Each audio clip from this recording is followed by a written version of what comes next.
CTS 시청자 여러분 안녕하세요. 저는 양산 영광교회를 섬기고 있는 김정명 목사입니다.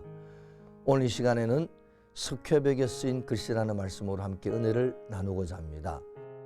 기록된 글자는 이것이니 곧 메네 데겔 우바르시니라. 역사의 주관자이신 하나님은 지금 이 시간도 세계 역사와 인류의 대소사를 주장하시며 인도하시고 계십니다.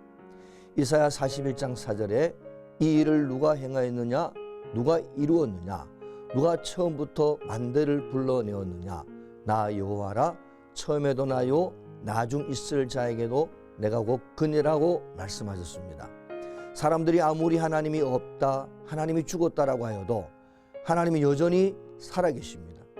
하나님은 어제나 오늘이나 영원토록 동일하십니다. 역사의 주관자이신 하나님은 바벨론 제국 왕궁의 석회벽에 말씀을 기록하신 것처럼 지금도 기록된 말씀을 성취시키시는 역사를 하고 계십니다. 그러면 메네 데겔 우바르시는 어떤 뜻입니까?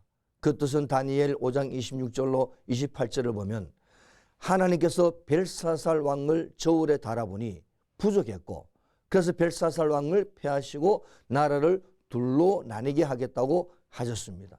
그리고 나서 그 말씀은 즉각 이루어집니다. 이어서 30절을 보면은 바로 그날 밤에 왕이 죽고 나라가 두 개로 나뉘게 됩니다.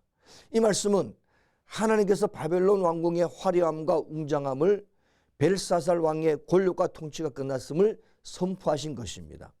즉 이 세상이 아무리 화려하고 아름답고 웅장해도 그것이 주님이 측정하시는 저울의 달아보아 함량미달이면 선포하신 대로 그것들의 끝을 보여주시겠다고 하는 것입니다.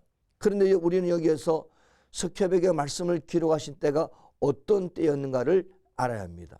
그때는 왕과 온 귀인들이 연락에 취했던 때입니다. 그때는 사람의 재주와 힘이 두각을 드러내어 좋아하고 자랑하는 시대였습니다. 휘황찬란한 궁전, 호화찬란한 옷들, 고관 대작들의 금태 옷들, 왕후와 빈궁들의 금은보석의 폐물의 성광들이 뒤섞여 눈부시게 빛나고 있었습니다. 각종 악기들의 합창이 은은히 울렸던 때였습니다. 벨사살 왕과 1,000명 귀인들은 배설된 연회에 임하여 유명한 술로서 취하던 때였습니다.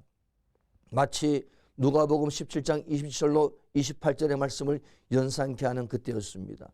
그리고 그때는 신성을 모독하며 우상을 찬양하던 때였습니다. 오늘 본문 3절에 보면은 벨사살 왕이 성전 그릇을 더럽혔습니다. 이는 실로 오만불손한 행동이었습니다. 그리고 이어서 4절에 보면은 그들은 금, 은, 구리, 쇠, 나무, 돌로 만든 신들을 찬양하니라고 했습니다.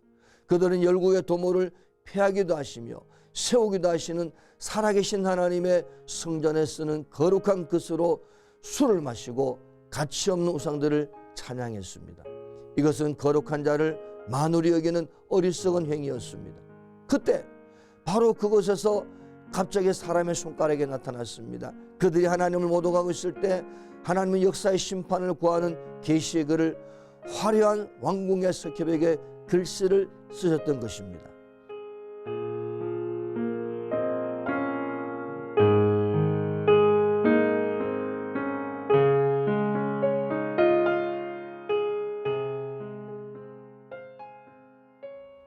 사랑하는 CTS 시청자 여러분, 하나님은 오늘도 살아계셔서 개인과 역사를 측량하시며 저울에 달고 계십니다.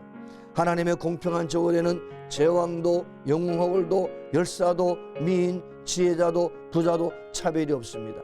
하나님은 오늘도 우리들 하나하나를 달아보고 계십니다. 그러나 하나님은 오래 참으시사 때가 되면 심판하십니다.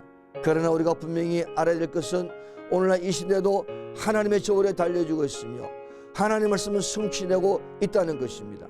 세상이 아무리 혼탁해져가고 영적으로 어두워져 간다 할지라도 이 시대에 주시는 하나님의 말씀의 의미함을 깨닫고 주님 앞에 바로 서는 신앙생활 하시기를 축복합니다.